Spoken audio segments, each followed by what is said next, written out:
प्रभु यीशु के सामर्थ्य नाम में आप सबको जय मसीह के प्रेज द लॉर्ड।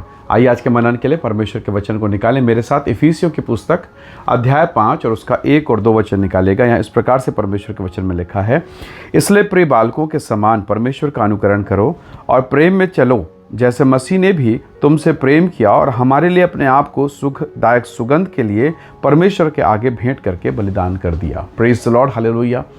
प्रभु के लोगों, परमेश्वर का वचन कहता है, बाइबल कहती है, प्रिय बालकों के समान, एक छोटे बच्चे के समान परमेश्वर का अनुकरण करो। जैसे जैसे एक पिता काम करता है, जैसे जैसे एक माँ काम करती है, जैसा वो जीवन बिताती है, एग्जैक्ट वैसे ही अधिकांशतः ये देखा गया कि बच्चे वैसे ही हो जाते हैं। अगर आप प्रार्थना करने वाले व्यक्ति हैं तो आपका घर भी प्रार्थना का माहौल बनेगा। यदि आप प्रार्थना नहीं करते हैं तो घर की दशा भी वैसी होगी। अगर आप दिन भर लड़ाई झगड़े कूट काट करते रहते हैं तो आपके बच्चे भी वही बात बात पर वो लड़ाई करेंगे, बात बात पर। ठीक है, वो आपके साथ आज नहीं लड़ेंगे, बाहर वालों के साथ लड़ेंगे, पर एक समय आएगा जो आपने बोया वो खुद आपको काटना पड़ेगा। तो जो आपके घर का माहौल है वो फ़र्क करता है, वो दिखाई नहीं दे रहा है। जैसे मान लीजिए आपने एक घर बनाया, घर बनाते समय आपने सस्ता में बनाने का सोचा, तो आपने ये किया कि जो लोकल लोहा होता है, सरिया टीएमटी लोकल वाला डाल दिया। घर बढ़िया बन गया, आपने बहुत सुंदर प्लास्टर किया, फॉल सीलिंग किया, सब कुछ बहुत ज़बरदस्त बना, चमक दमक सब कुछ। सब आपको बधाई भी दे रहे हैं, वाह कितना सुंदर घर बनाया, सस्ते में बनाया, कितना अच्छा, कितना बेहतरीन। कई लोग पूछेंगे कि कौन सा ठेकेदार था, कौन से इंजीनियर था, इतने सस्ते में कैसे बन गया। पर आपने वो नहीं बताया कि आपने बाहर का स्वरूप तो बहुत अच्छा बना लिया, पर अंदर का जो लोहा है वो गड़बड़ वाला है, वो लोकल डाल दिया, वो मानो नकली डाला है। बन तो अच्छा गया। अब उस घर में साल 2 साल 4 साल 5 साल 10 साल तक कोई फ़र्क नहीं पड़ने वाला। जिसने सबसे बेहतरीन सरिया टीएमटी डाला, बहुत महंगा, आपने जो बनाया उससे डबल उसने कीमत दे के बनाया, दोनों के घर में कोई फ़र्क नहीं। फ़र्क कब पड़ेगा? जब 20-25 साल हो जाएंगे, जब और समय बीतता चला जाएगा, तब पता चलेगा, अरे हमारे घर का छज्जा गिर गया, अरे बालकनी में क्रैक हो गया।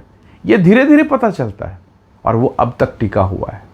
तो प्रभु के लोगों, जो आज हम जीवन बिता रहे हैं ना, प्रार्थना की कमी, उपवास की कमी, आराधना की कमी जो घरों में हमारे है, तो वो अभी पता नहीं चलता, पर एक लंबे समय के बाद आपको ये पता चलेगा कि हमने जो बीज बोया, हमने जो गड़बड़ी की, उसका खामियाजा हमें को भुगतना पड़ेगा।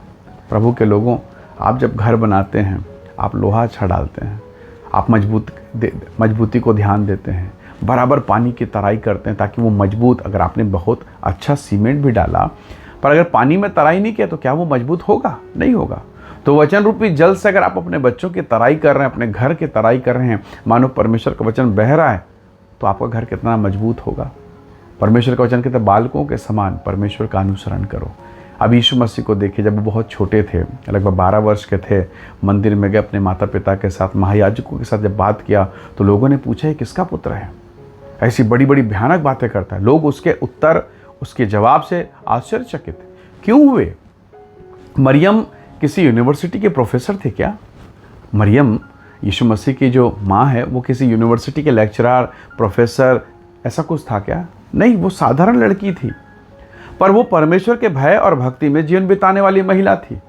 उसका शारीरिक जो पिता है, यूसुफ, जिसे हम उसके पिता के रूप में जानते हैं बाइबल के अनुसार, हम उसके विषय में देखें तो वो साधारण व्यक्ति, बड़ा ही कारपेंटर, पर उसके घर में प्रभु यीशु मसीह का जन्म हुआ और वो वचन के विषय में पारंगत एक्सपर्ट हैं। हालेलुया। क्यों ऐसा हुआ? क्योंकि यहूदियों को ये शिक्षा मिली है कि वो अपने बच्चों को परमेश्वर के वचन को समझाएं, सिखाएं, तालीम दें।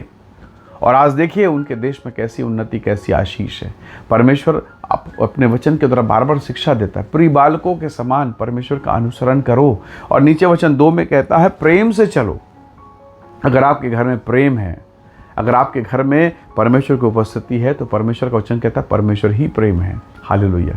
और आपके घर में परमेश्वर की महिमा होगी। इसलिए जब आप अपने घर के पारिवारिक जीवन में बिताएं, अपने घर को समय दीजिए, उसे हल्का मत समझिए।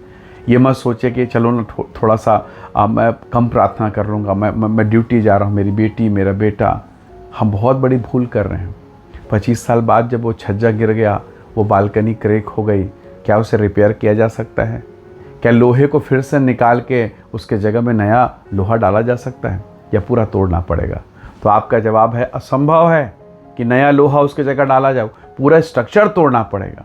आज बहुत सारे जवानों के कारण कई परिवार दुखी हैं।